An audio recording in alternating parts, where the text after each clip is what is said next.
Hey, I just went bought a watch with a whole lot of diamonds to show all these niggas it's my time. Took a trip out to Cali to hang with the clips, make a play and get high off that Zaza. I say R.I.P. Kobe, a nigga so fly when I ball out, fuck around skydive. So much chicken on me, could've went by the Williams, the Rudy's, a big ass Popeye. In a whole different bracket, this life is immaculate. If you hit me for bows, then you know that I'm taxing. Keep buying clothes, that shit still in the packages. If he say that he robbed me, he capping me. Really no niggas throw sevens like Kaepernick. You not blind and you see that we have it. Known in my city, so no, I'm not average. Came a long way from dope in the can. Niggas know that I step in the game that I rep. Went to Solomon, I out the 10 for 600 on. Maestros, what's going on? Hey, welcome back to another episode of Top Bins. I am your host, Luigi. Thanks for joining us. It's been a little bit, been crazy, been busy. A lot of things going on, planning trips to Europe, planning trips to Honduras and Costa Rica, and trying to make things a little bit better for us. So, and give y'all some better training, some better quality, changing up our programs. So we've been pretty busy. I apologize for being MIA there for a little while, but let's get into today's episode. So season's back in full swing for the spring. Hopefully everyone is still in shape, right? After taking such a long time off, especially the young bucks. I know some clubs stay going year round, and so they try to find tournaments and things like that to stay in shape and stay sharp. So hopefully that's been going well for you guys over the spring break. And for our older players, the high schoolers, I know high school season started already, and then we're almost at playoff time, I believe. District's over and had all your preseason games. So good luck to everyone that's playing in postseason in their playoff games. Shout out to everyone from Club 10 that's out there playing with their high school teams. I wish you the best of luck. Hopefully everybody performs really well, and maybe someone to bring home a state championship. As far as our high school players go, we have a very special high school player that's going to be graduating this year, Ms. Valeria Garcia. She is a phenomenal person, great soccer player. I've had the pleasure of training her for the last couple years, and it's a little bittersweet watching her from when she first came in to do a session with one of her friends that invited her to training.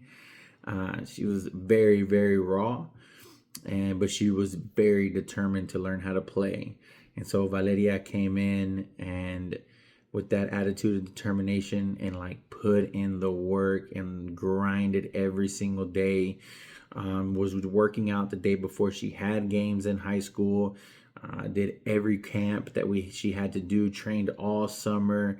Was just in the shop every single day, in sessions, trying to get better. Coming 2 times a week, doing extra work on her own. And that's the attitude, and that is the quality that it takes from a player to see themselves hit a peak. Because a lot of times players end up plateauing, but it's that grind. It's having a coach that holds you accountable. That really helps you hit that peak, and you start shooting up. And so, man, I am honored. I am excited. I am overwhelmed that she has done as great as she has, and I believe she's the captain for her high school team. She went from not really getting any playing time to being a starter, and so, man, I just couldn't be more proud of her. In the training sessions, how hard she worked. She was part of the first group for me to ever take to London, and she was the only girl, and she was like, screw it, I'm going. And I am very proud of her for doing that. She has a fantastic support system in her father and her mother, her entire family, her sister. Man, just a great support system, and that's what I love to see, and that's why you see players have so much success in the sport. And like I said, it's very, very coachable. She played co-ed with us in the summer before we left to London. When we came back from London, she was in there grinding in London every single day in training sessions, working really hard. Man, I couldn't speak more highly of Valerie. She was a fantastic player to coach. It's unfortunate. I'm trying to convince her, and if you're watching this, Val, I'm trying to convince you to give yourself a chance to play college soccer. I'm trying to convince you. You owe it to yourself to take that opportunity. I know you have big goals and big dreams, and we've talked about it and all the things that you want to accomplish, and you're super successful already for being as young as you are, and you have your head on straight. And so I know even if you don't play, there's going to be tons and tons of success for you. You have a great head on your shoulders, and so I can't wait to see what's next for you. Again, my heart is with you. I really, really hope that you give college ball a chance, because it's just a different atmosphere than it is high school or club ball. It's a lot of fun. It's a lot of fun when you do it that way. And so, big shout out to Val, man. I'm grateful for her father helping me and talking to me, not only as like a coach to train his daughter and trusting me in that way, but Mr. Felipe was always really good to me outside of training. Whenever I was going through something or having questions about my personal life, he would then step in and be my mentor, as opposed where I was a mentor for his daughter. He would come in and let me know information and, you know, kind of guide me through everything that was going on in my life. And so, again, very grateful for Val and Felipe. Great family there. And I just wish more players would take it as serious as Val took it these couple of years, these 3 years. And you know, and having a dad like Felipe that is as supportive of her as he is, and just wants to see her happy and doing great and coming home happy and loving training. And so I think Mr. Felipe, Val, I think you owe it to your dad too, to see you in a good program and see you under a great coach, and where you're also having success, not only in school, but in your soccer program. And so I hope your senior night was great. I hope it was fun. I wish I could have been there. So much training that I have to do in the evenings. It's hard for me to take a day off. But just know I was there with you in spirit. And I've been there watching your Instagram posts and everything for all your games. And so, again, thank you. Thank you for those 3 years, going on 3.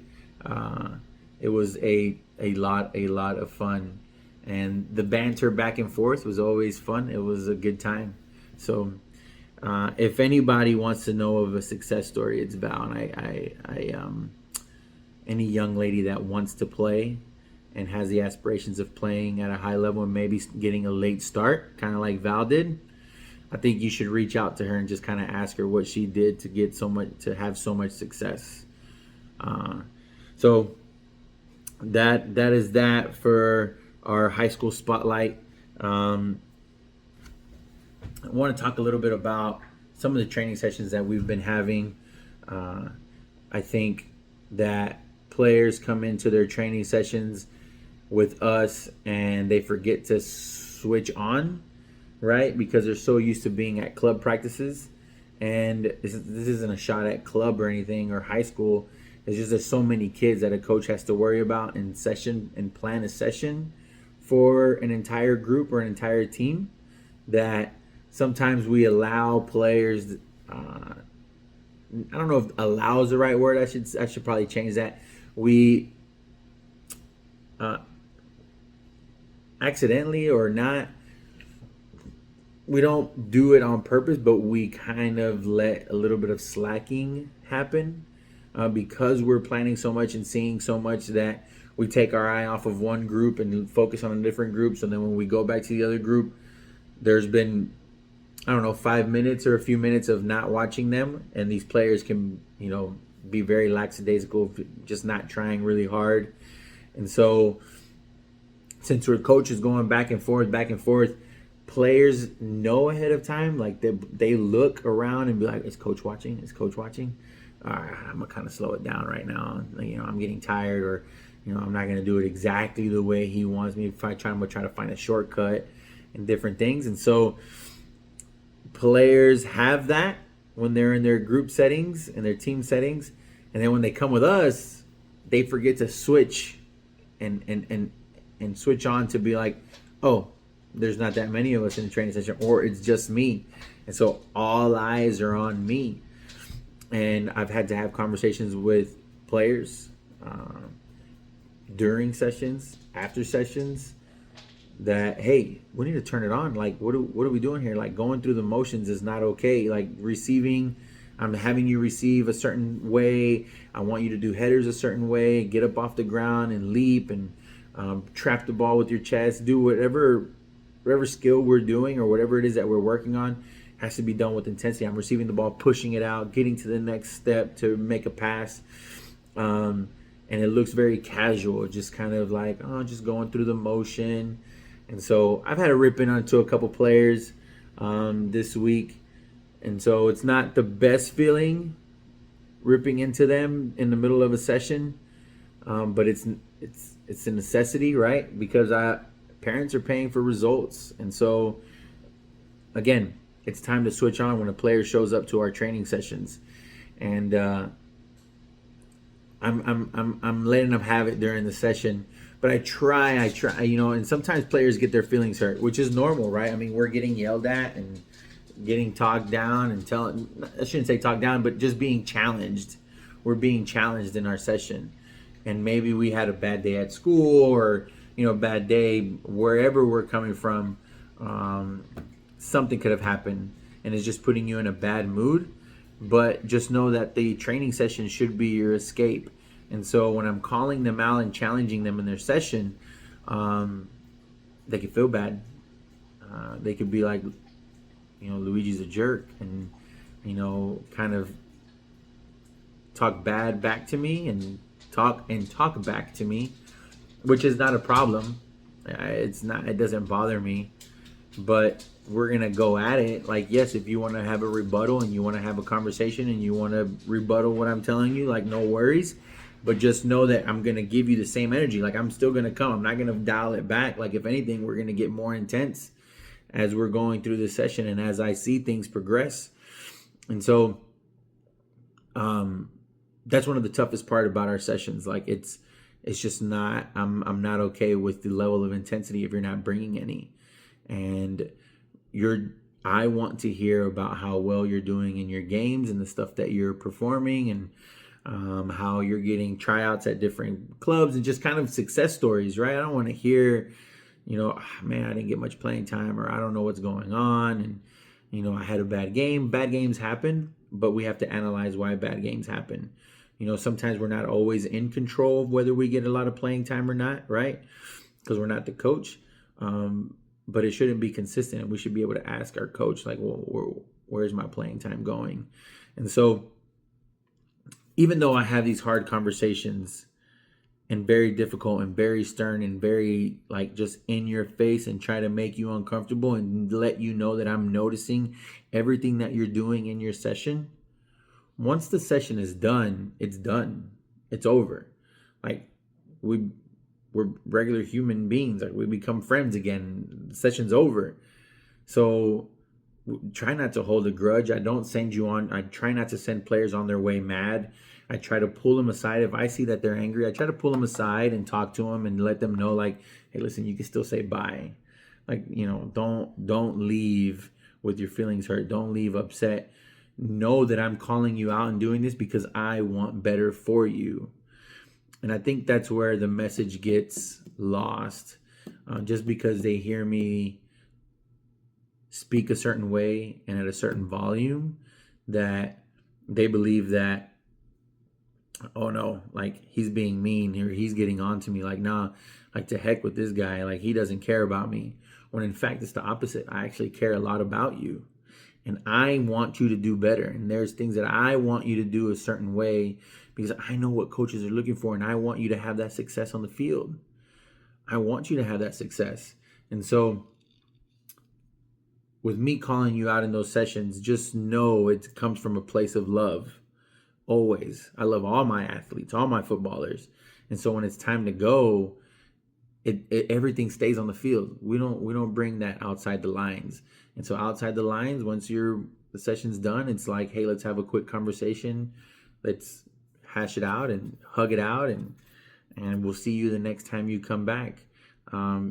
Because then if we don't have that conversation, I believe if we don't have that conversation after training, it makes it difficult for players want to come back. Like, it's such a hostile situation that it's kind of like, I don't really mess with this coach anymore. Like, I don't want to be around him. I don't want to talk to him. I don't want to do anything with him.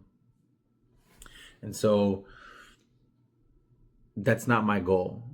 My goal is to have you understand that I'm going to hold you accountable for your session and hold you accountable the way that you do things. But at the end, before you leave, we're all good.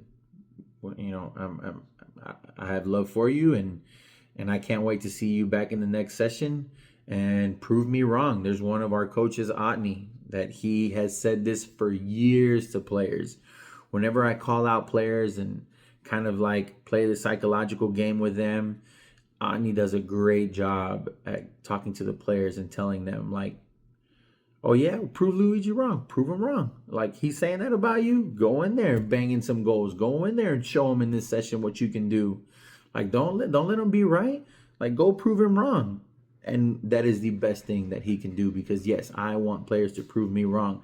If I'm saying a certain thing and you don't like what I'm saying and I'm calling you out on it, yes, change it right away and show that you can do better, and show me that I was wrong about what I just told you, right? And what I was getting onto you about. And that's the attitude that has to be the attitude. It's like an accepting that you had a weaker session and just being like, I didn't give it all this session. You called me out on it. And before you leave, you just say, like, hey, coach, like, Luigi, my bad, or Otney or DK, whoever's training you, it's on me. I'll take responsibility for this training. You're right. I didn't show up with my head on right, and I didn't give everything I had in this session, but I'm going to change it the next time I come out here. I'm going to have a different attitude. And so that's all it takes. And I promise you, if you take accountability for your sessions like that with any trainer, any coach, the coach is going to respect you even more and be like, okay, I really want to keep working with this player because he has the right mindset. So, and this happens to everyone at all ages, all levels. They're with their coaches and trainers come into play. Where we come into play is to spark that light under your butt, right? This can happen, yes, in individual training sessions, and this can happen at U8. This can happen at U15, U17, semi-pro, professional, college, doesn't matter. But this is where our job as coaches and as trainers come into play, because we want to be able to spark something in you, really, really get the best out of you and challenge you and see what you're capable of out of your training and out of your games. What can I do to push you to the limit? And sometimes we know that your limit is increasing because we're pushing you. And then we get this emotional outburst from a player. And it's like, okay, I've hit this. Now, can he break through and continue going? Right? I've hit a limit. This is where his limit is. But can we break through? Or is this the wall? This is where it falls back down. And really what we want to do is push you and break through and have more range. And the psychology part is huge. Is that challenging you. And it may sound rude from a coach or a trainer, right? That we're just kind of like saying, I don't think you have it in you. Like, I think this is all you're going to give me. I don't see nothing more. It might sound really bad, but the coach knows what he's doing. And he wants to see if you accept the challenge or not. Even if it's kind of like, and I've done this to my kids, where it's like, hey, listen, I know you like playing up top and going forward.